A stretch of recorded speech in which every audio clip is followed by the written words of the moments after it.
I think it is a strategy in his mind, but more of it in sort of normal world, we call it tactics. He does have an idea of what he wants to do, which is he wants to be uniter of all these great lands that Russia had and then the Soviet Union had, and now has been squandered away, and he always feels that the West is really responsible for this kind of losses, the end of the Cold War and other instances. So what he's doing is he's bringing back that Russian glory, the grandeur of the nation. And I think that is his strategic goal. And the way he achieves it in small tactical incursions into territories that he thinks he can take. For example, in 2008, there were two parts of Georgia that was taken away from Georgia, Abkhazia and South Ossetia.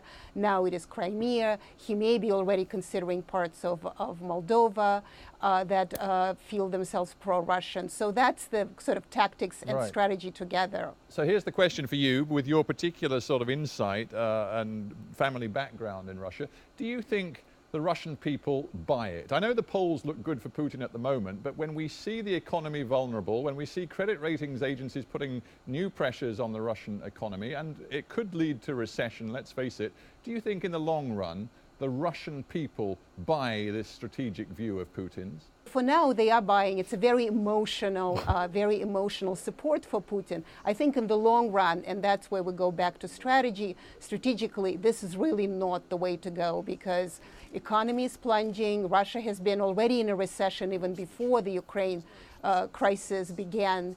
And very soon, what kind of a great country you have if you really have to tighten your belts and be poor again. And Russia hasn't experienced poverty for at least 15 years now. Speaking as a member of the Khrushchev clan, I just wonder what your reaction to Putin's mindset is. Look, we were ousted. As you may remember, Khrushchev was ousted from the Kremlin in 1964, so we're lucky. We actually do not have the Kremlin mentality. I think what he means is that, his idea of Russian greatness is size does matter. I mean, that's a lot of Russians believe. I think that's one of the reasons they support in Crimea, they support the annexation, because they want to be part of the great Russia versus the small Russia, the another name for Ukraine. Russians do not want to be part of a small country, and Putin really channels this kind of attitude, sort of a new imperial attitude. So as for the Cold War, that's such an important point about this sort of imperial desire that we see from the Kremlin.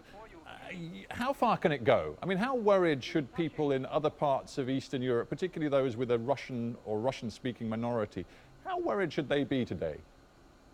I don't think he's going to go further than he has for now. They should worry, because he's clearly strategically, once again, he is taking those territories, although in very tactical terms. I think people in Moldova should worry. The Gagauzia are part of Moldova. While we were worrying about Ukraine and looking at Ukraine, they actually very quietly had a referendum in February that claimed that if Moldova decides to go closer to European Union, then Gagauzia will vote to become part of Russia. So he's a very sort of opportunistic tactician, because he takes territories he thinks he will have public support for. But he can certainly go quite far. I don't think economy will allow him. Today the story is that he already is holding off Russian sanctions, sort of the backlash of Russian sanctions against the Americans and Western politicians altogether. So we'll see what happens with that.